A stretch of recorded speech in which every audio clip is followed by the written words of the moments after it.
Kita sekarang adalah apa yang kita lakukan kemarin. Kita nanti adalah apa yang kita lakukan sekarang. Kita ini Indonesia sekarang apa?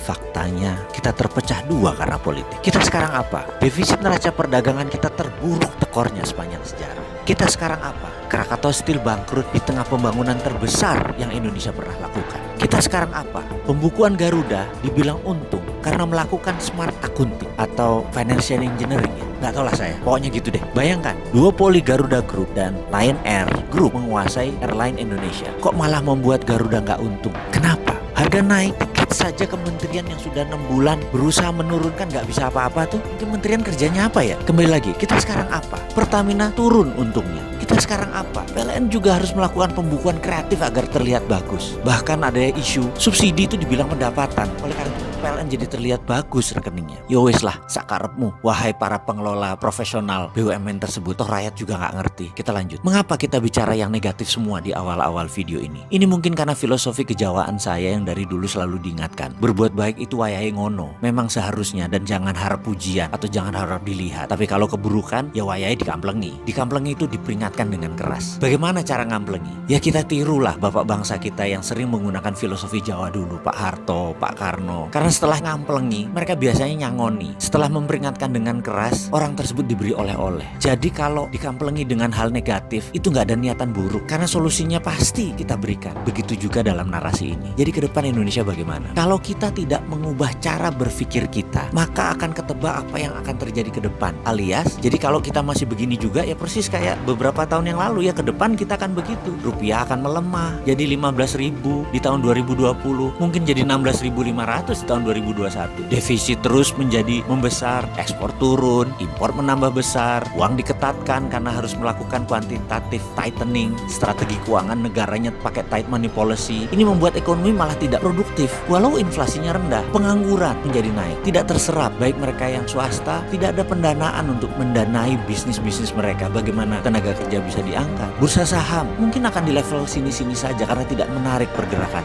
Ini semua kalau kita masih menggunakan cara berpikir kemarin. Bagaimana cara berpikir ke depan? Ada dua hal yang jangan dilakukan lagi, yaitu jangan pakai hutang dalam mengelola negara dan jangan langsung menerima semua direct investment. Pilih-pilih foreign direct investmentnya. Bahkan ketika gubernur sebuah provinsi di media mengatakan akan menerbitkan surat hutang daerah, saya pusing langsung udah mendengarnya. Parah bener cara berpikir bernegara kali ini. Sudah mengakar ya yang namanya hutang. Demikian juga BUMN menggunakan senjata sama. Revaluasi aset, asetnya naik lalu cari hutang. Inalum beli Freeport, ngutang. Selisih anggaran negara ditutup pakai hutang.